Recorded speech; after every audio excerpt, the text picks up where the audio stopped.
Let me show you something.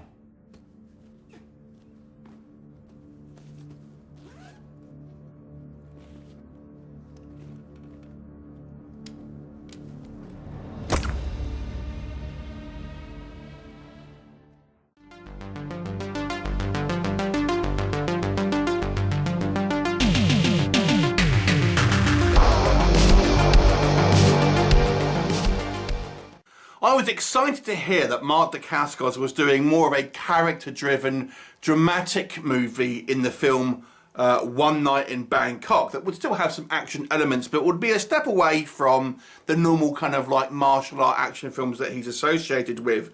However, I was dismayed when I discovered that this film was actually written and directed by Kosugi, who was responsible for the piss-poor zombie film The Driver and its sequels that I couldn't even watch because they were so bad. I reviewed The Driver, which also starred Dacascos, but the other films, I tried watching one and it was so bad I couldn't even watch it, hence why I didn't do a review of that one. However, I went into this with an open mind and I discovered it's somewhat of a mixed bag. Now, the film itself borrows heavily from the Tom Cruise movie Collateral.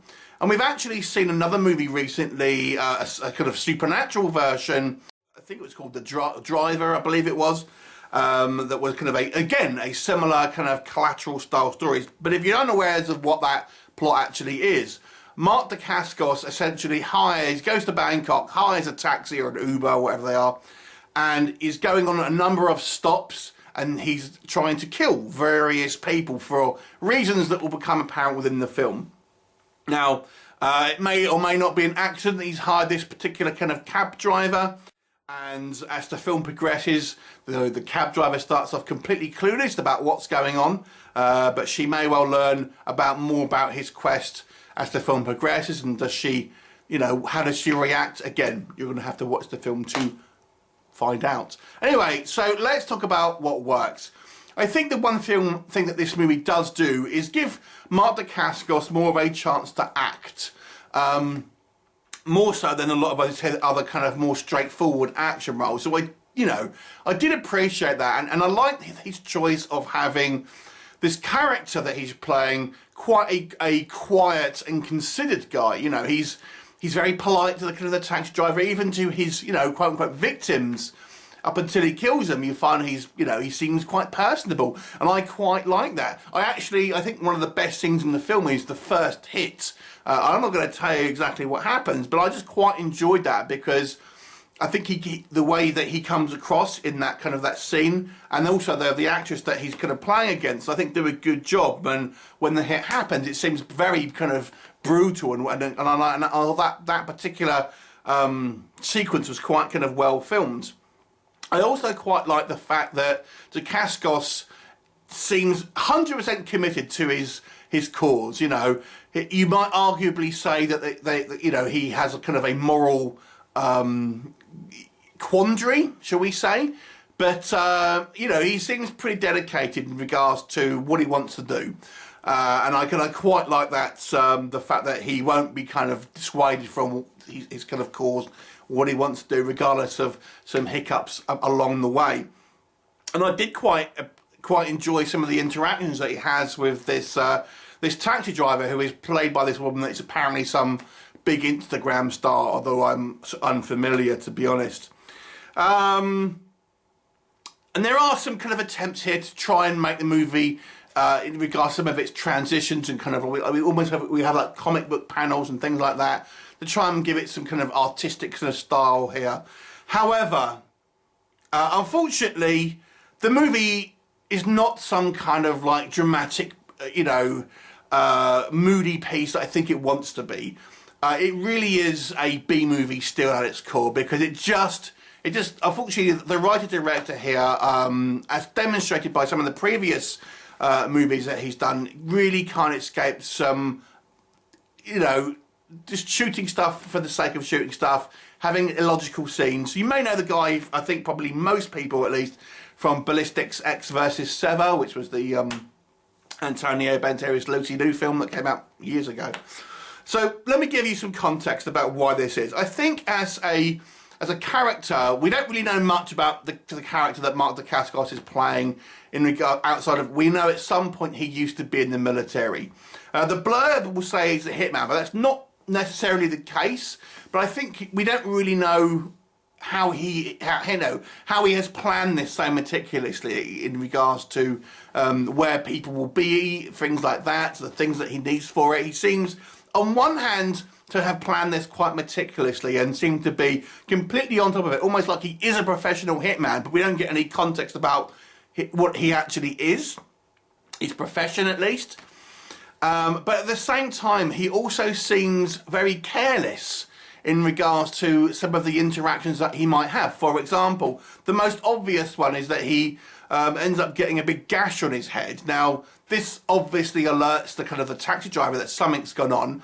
But at no, until that point, there's no attempt to try and wipe the blood away, cover it up. It's just there to make an obvious kind of plot point within the film.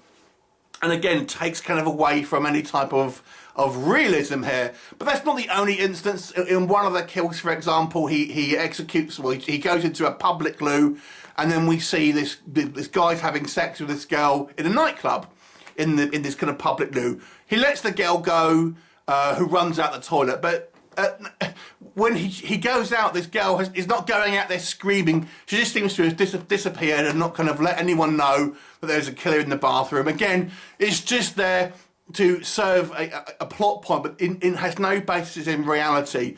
The worst, I think, here is the kind of the police. A sub-character here is we have this kind of blonde-haired police guy who is in Thailand but speaking English to hit all his colleagues. Some of the worst acting I've seen, I have to say. But the police seem to piece together the case within a matter of hours, and I think it's ridiculous how that's kind of portrayed. For example, this police detective goes to the first murder scene, and he seems to be on there for a matter of minutes before he's on the next murder scene, which at that point, there's no way of them knowing that they would have been connected. But they make the connection within seemingly minutes, and are able to kind of piece together what happens within the case of, in movie time, a couple of hours. It just seems ridiculous that kind of that would happen. Again, this B-movie film, this movie is not to be taken as like some type of dramatic piece that is a matured film.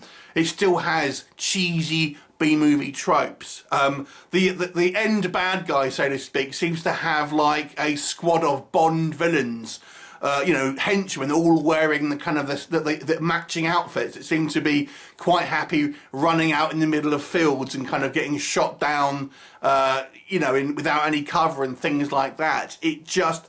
Unfortunately, there's just not any real sense of drama in this movie. And because this movie is meant to be the film that is the dramatic turn for Mark Dacascos, it completely kind of undercuts it, unfortunately. So, I have to applaud Dacascos for wanting to take on different roles, and I would have liked to have seen this with a different kind of writer-director, because I just think this movie, the guy who's making this can't do this kind of dramatic thing. Yeah, great, some action sequences were quite good. I quite like the end kind of fight sequence with this kind of the boss character, shall we say. But as a dramatic turn, Mark Dacascos is good, but I feel the film around him is not brilliant, to be honest with you, outside of a few good moments here and there. Again, without giving her any spoilers as well, there's plot points involving this driver that I don't know if I completely bought either. Overall, it was a little disappointing. I'm going to give this movie a 5 out of 10 because I do think there is some good stuff here, mainly from Dacascos, who I think does the best he can in this role. But it's not a good movie at the end of the day. But it's nice to see Dacascos at least attempting to do some more dramatic stuff, and I would like to see this continue. But I think the problem here is our writer-director, who just doesn't seem to be able to do actual dramatics, if that makes sense. So 5 out of 10, and I gotta be honest with you, I feel I've been quite generous with that. Have you seen it? What did you think of it? Leave me a comment, and I'll look forward to seeing you next time. Bye for now.